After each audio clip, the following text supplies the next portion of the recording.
So the topic for this video is going to be about proving triangles congruent. Our essential question is going to be, how is a two-column proof used to prove that two triangles are congruent? We'll recap up here. Remember that two-column proofs can be used to prove triangles congruent similarly to how we have used proofs previously. And also keep in mind that all of Euclid's methods that we went over in the last video of proving triangles congruent require three congruencies. So here's a little set of directions. To prove triangles congruent. To prove a triangle congruent, first use the diagram in the given to establish three congruencies. Then determine the method of triangle congruence to use. So let's look at example 1 here and you'll see what we are talking about. So we got two givens here. Let me plop those down here. We've got angle J congruent to angle L and angle JKM congruent to angle LKN. Both of those are given. So remember, we always write down our given first. Then I like to go back to my diagram and update that. So we have J and L, and we have JKM and LKM. So right now, we have two congruent things. Remember, we need three congruent things. So when in doubt, when you're looking for more congruent things, you got two places to look. You can look at the diagram, see if there's anything you can get out of the diagram, or you can look at your given to see if there's any hints in the given. Right now, we don't have any hints in the given. We don't have any midpoints or special segments or parallel lines or anything like that. But we do have the reflexive property. Those two triangles are smushed together on KM.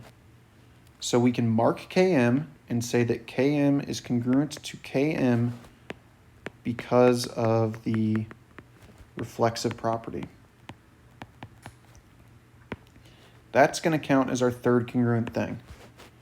Once we have our three congruent things, we can say triangle JKM is congruent to triangle LKM by angle, side.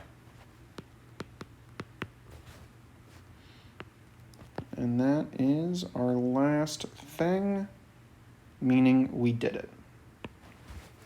So you're always on the lookout for three congruent things. Once you've got your three congruencies, then you can decide which method you're using. Okay, so let's look at this one. So we've got, BC congruent to DC. We've got AC congruent to EC. Both of those are in our given.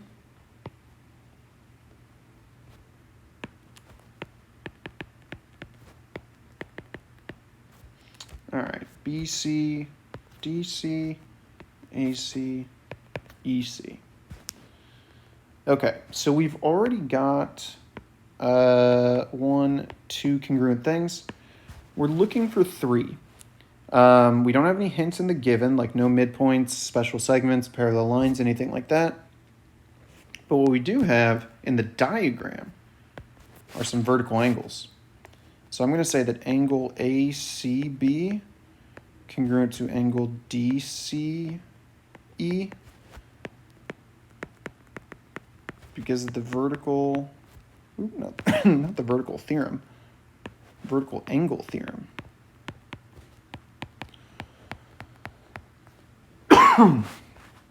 That's going to give us our third congruent thing, which means that I can say triangle BCA is congruent to triangle DCE, BCA, DCE. And what's my reason here? I've got side, angle, side.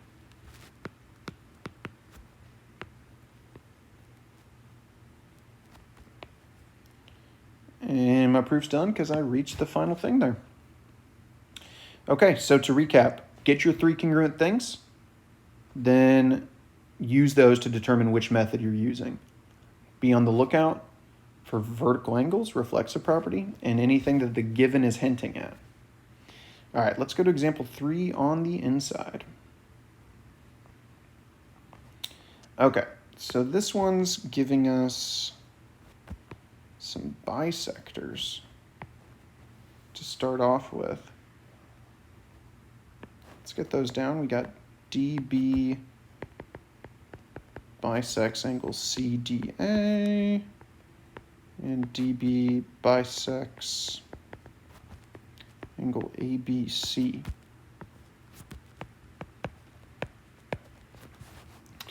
Okay, so right now we actually have 0 congruent things.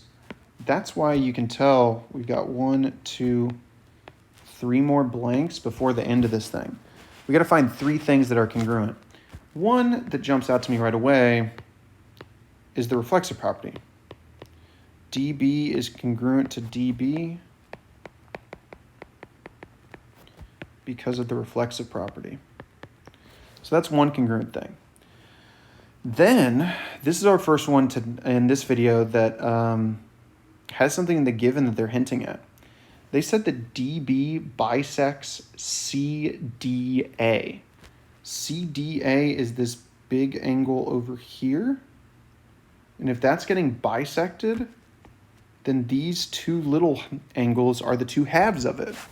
So I'm going to say that angle ADB is congruent to angle CDB because of the definition of bisector.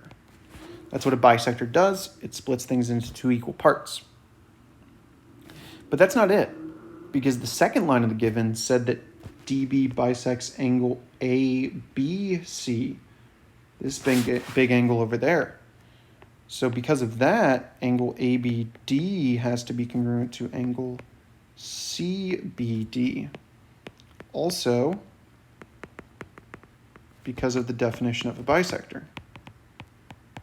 Bisector splits things in half. So those 2 angles have to be the same. That officially gives me my 3 congruent things and shows me that I'm going to be using angle side angle to say that triangle ABD is congruent to triangle CBD. So once again, gather your 3 congruent things, then you can say the triangles are congruent. That one had all 3 things that we needed to find, right? We had to get something out of the given, and then we had 2 things that were being hinted at. We had to get something out of the diagram, and then it had 2 different things that were being hinted at in the given.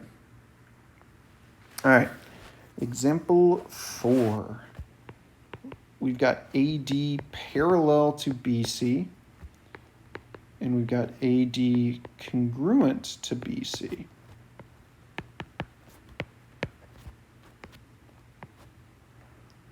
Okay, so let's mark the diagram. AD is parallel to BC, and AD is congruent to BC. So it gets the tick marks for congruencies and the arrows for parallel. And what are we doing here? Well, we've got 1 congruent thing already. We need 2 more. One congruent thing that I see is the reflexive property. DB is congruent to DB.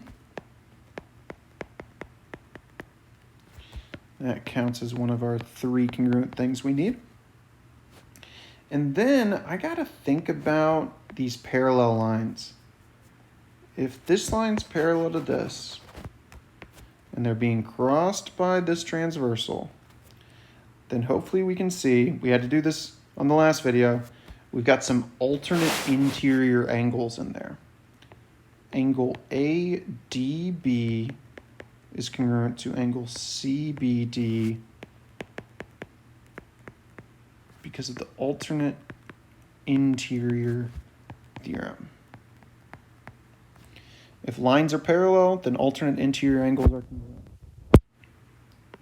That has given us our 3 congruent things that's going to let me say that triangle ABD is congruent to triangle CDB by, this would be side, angle, side. So that's a good reminder that if you have parallel lines, 9 times out of 10, that is a hint to find some alternate interior angles. Okay, let's go check out example 5. Okay, so what do we have here? We've got MK is an altitude, and we've got ML congruent to MJ.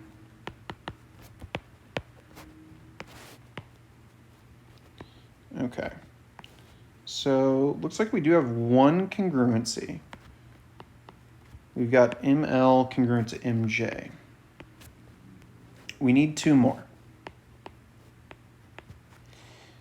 Well, one thing that jumps to mind, of course, anytime they're smushed together, you get the reflexive property. So MK congruent to MK, reflexive property. Then we've got this altitude. So we got to remember what an altitude does. An altitude makes right angles. So what I'm going to say here is I'm going to say angle MKJ and angle MKL are right, because that's what an altitude does. So definition of an altitude. An altitude goes to the other side from that vertex and makes some right angles. Now, if those are right angles, then I've got my 3 congruent things.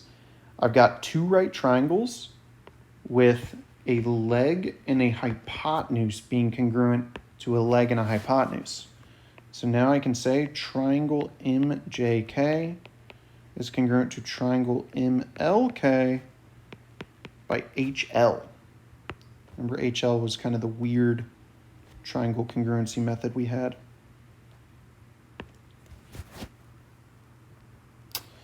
Okay, so that's a reminder that we got to know what our special segments do. Okay, so last one here, we've got AB parallel to DE. We've got C is a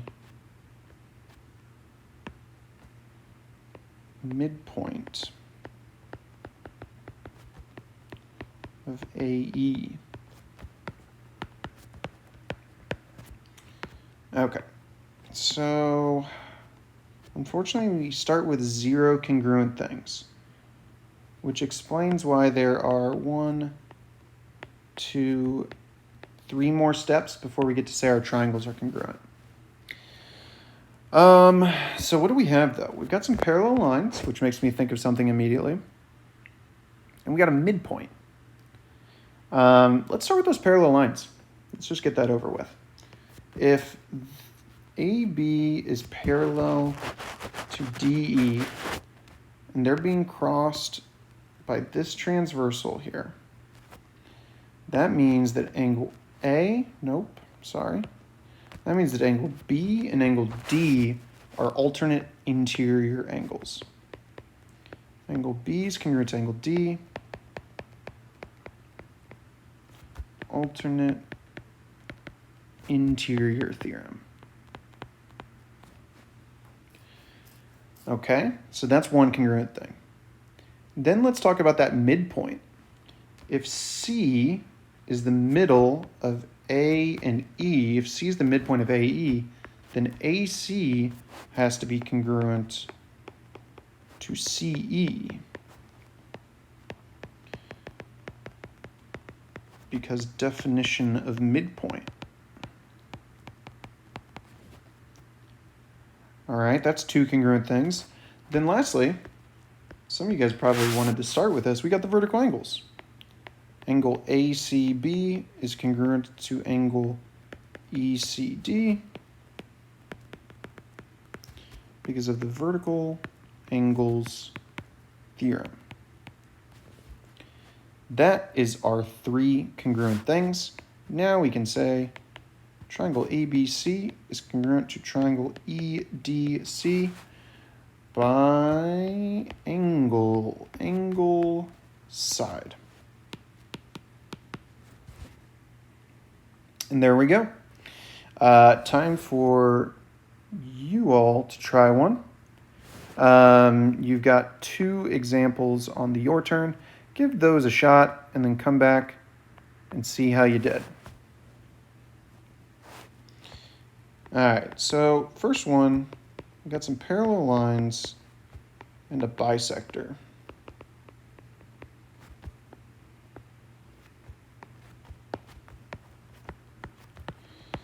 All right, so first thing I think about are those parallel lines. If AB is parallel to DE, then we could say that angle A must be congruent to angle E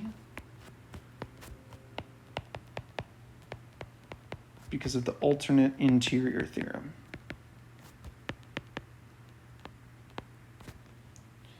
Then if AC bisects DB, if DB is getting cut in half, that means that BC must be congruent to DC because definition of bisector.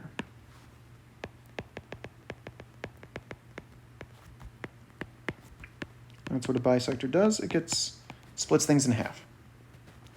Then I've got the vertical angles. Angle ACB is congruent to angle ECD because of the vertical angles theorem. That's going to mean that triangle CBA is congruent to triangle CDE by angle, side. Now, some of you guys might have done angle B congruent to angle D, alternate interior angles. That works as well, and that actually would have flipped it to angle, side angle. So that was an option. But you should have had an alternate interior angles in the bisector. You actually could have done both alternate interior angles, and that would have worked too. A couple different ways of going about that one. Example 2, last one, KM is a median MJ congruent to KL. Okay, so we got one congruent thing, MJ and KL. Oh, I'm sorry, that should have said KJ and KL. Hopefully you guys caught that. KJ and KL. If you didn't and you got stuck and then you came back here, that's okay. We'll work through it now. KJ and KL, that makes a lot more sense to me. So we should have had KM congruent to KM by the reflexive property.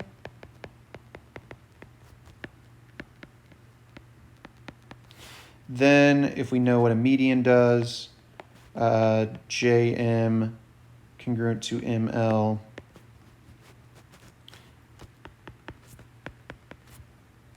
that's what a median does. It splits that opposite side in half. So definition of median. That's going to mean that triangle JKM is congruent to triangle LKM by side, side, side. Okay. That's going to wrap up this video. Hopefully it went well.